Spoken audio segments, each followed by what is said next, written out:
Indian matchmaking on Netflix, huh? Who would have thought that this is the show that would have got me? Because I'm not really into reality TV like that. But this show I binged watched. This show was entertaining. And I'm going to say something really controversial right now. Indian matchmaking is not as controversial as they make it out to be. Let's start with the bio data. The bio data is pretty much a write-up, a list of the attributes about this person.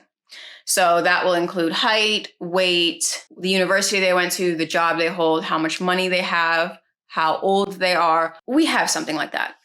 It's called your Tinder profile. I will say this about bio data. If you're going to sum up people in bullet points, which we do, isn't it good to have a third party confirm that those bullet points are correct? Now, I'm not talking about, you lie a little bit, a half an inch of height here and there, or maybe you take 5 pounds off like we all do for our license because that's our goal weight and we're going to get there soon. I'm talking about major lies and fabrications. People lie. They'll put a picture that was from 5 years ago when they've been going to the gym every day for 6 months and put that picture up as their profile picture. That's not how you look. They'll put a picture that has generous lighting up, incredibly generous lighting, and a few filters too. That's not how you look. I wouldn't mind a person like Seema Auntie verifying that the people you're going on dates with off of Plenty of Fish, OkCupid, Tinder, that they actually look the way they look. I mean, let's not even get into the profile. A lot of these profiles are, what does a girl want me to say? What does a guy want me to say? Not how am I, but what will get the most hits. So on the point of bio data, we do that too. The only difference is that their bio data is verified by a third party. Another point of criticism for Indian matchmaking is colorism. They say often, I want someone who's fair. And that is a major problem in India and also around the world. Now, I say this to say that we have that same problem in the United States. We have that problem within the Black community. And you can see how hurtful that is to women. We have to be honest that is there. Now, that's just within the Black community. When we take a step back, we see that there is racism throughout the whole country. A lot of my friends who were on Grindr, they would often show me profiles of people who said, I don't want to hook up with Blacks or Asians.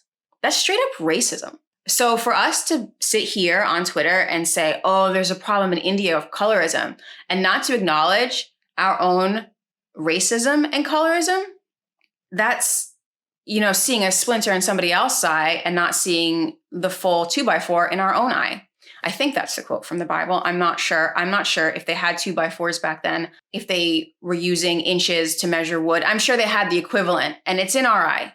Another criticism of Indian matchmaking is heightism. Don't we do that? I know for a fact women practice heightism. They might not say it, but if they're going to be perfectly honest, there are women who will date a 6-foot criminal over a 5'6" CEO. That's just the case. That's just a fact. There is heightism in American dating culture. In fact, I would say about 20% of American dating culture is heightism. Now, men have different things they look for in women, but they're not necessarily any better. Like, what's her body shape? Is this particular part of her body big enough for my standards? Is this particular part of her body small enough for my standards? For us to criticize Indian matchmaking for doing the same things that we do, isn't that a little racist? Are we being a little racist? Definitely being arrogant.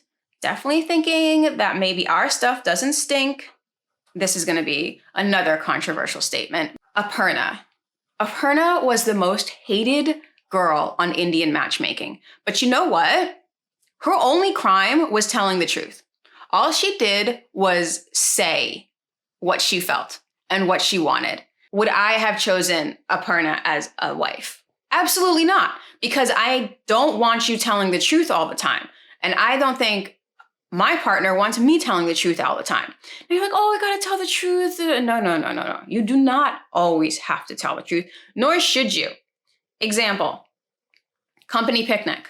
you should be able to lie, or at least not make it obvious that your spouse has been talking smack about everybody at that picnic. If you can't do that, you're not a good spouse.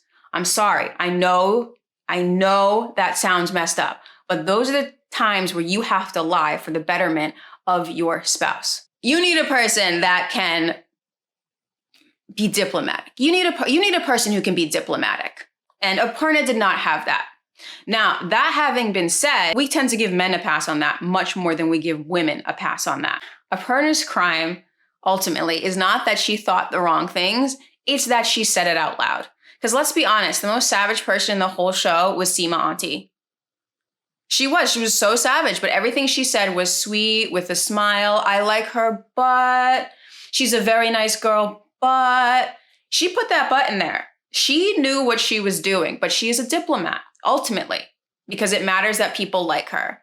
All of that huge rant is to say that we are not in a position to judge another culture's mating rituals. We simply are not. The American mating rituals, the mating dance, is so toxic. It's so toxic for us to sit up here on Twitter and be like, they're problematic because they discriminate against height, and they discriminate against skin tone, and they discriminate against how much money you make. Like, we don't discriminate by how much money you make. Are you kidding me? It goes height, how much money you make, skin tone, education. Those are just there, and we don't even say anything. It's assumed. We're like a fish in water with these things. But when we see it happening from the outside, when we're watching Indian matchmaking, we're here just nodding our heads. Can you believe it? He wants a slim girl. Like, American guys don't say the same thing. Oh, I want a thick girl. She gotta be thick. She gotta be slim. She gotta look like this. This is my type. We just call it our type. We call it our type, so that's not discrimination if you have a type, right? Nothing against having a type. You get to have a type. Real quick, the downside of dating in America. Things that are so common that we've just gotten used to. The obsession with butts and boobs. 2, the lies. At least in Indian matchmaking, these people are going for a spouse. They're there saying, I want a wife, I want a husband. Here we say, oh, I don't know, I just want to be friends. Oh, I'm interested in a relationship, when really they're just there to hit and run. They say all kinds of things that just aren't true. At least with Seema Auntie, she interviews you and she says, do you really want a husband? Do you really want a wife? Are you ready for this? And she kind of gives you the interview to see where you stand. Not just what you're saying, as if what you're saying is true. Here we don't have that. Here, you're just taking at your word. And how many people are liars? How many people are lying to themselves so much that they don't even know they're liars? Now, all of that having been said, I am so happy my mother did not choose me a mate. I am so happy my father did not choose me a mate. I am so happy I got the chance to choose for myself.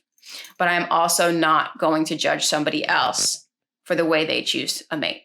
I don't have a problem with arranged marriages. Also, I am friends with numerous older women, and I mean women in their 70s and 80s who are looking back on their lives and sort of analyzing it. Where did I go right? Where did I go wrong? Should I have married this man? Was it a mistake? And you know what? A lot of them from love marriages say, this wasn't a good choice. So I really just don't think we in the West are in a position to judge other people for how they choose a mate, especially the people on this show, because I did not find it to be especially problematic, especially when you're familiar with what really goes on in American dating. Last point on Aparna. I can name so many long-term relationships where my girlfriend basically said, I've put in so many years. I don't know what to do. He hasn't changed. Why would he have changed? He was the same way. He's not going to change. You signed on for this. And that's what Aparna got. And all the time they've sunk into it, I'm just like, oh, girl, you should have watched Indian matchmaking 10 years ago. You could have saved yourself a lot of heartache.